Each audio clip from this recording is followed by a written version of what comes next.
So when you as Oh, a leader, yes. when you're not setting the stage, when you're not giving your team clear instructions. For example, one of the challenges I see in many very fast-paced organization is that they believe we don't have the time to set in structures and processes, which means that we kind of build our wings on the way down, right? Which is great because that allows them to be nimble and to be able to navigate fast.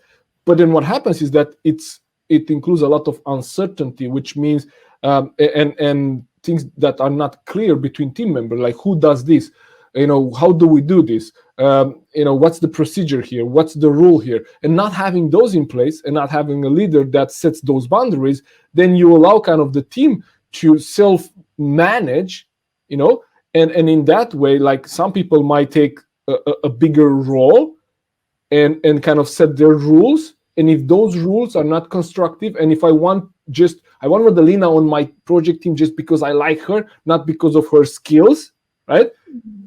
Right? Or I might go on Madalina's project just because I want that on my CV, but I'm not really sure that Madalina is the best project leader for that. So those things, if this happen in the team and the leader doesn't set the boundaries and the leader doesn't say, hey, this is how we do stuff, this is how we do things, what happens is that then you end up in these situations when some informal leaders kind of take the lead, and some people would probably be excluded and will not feel included in the team.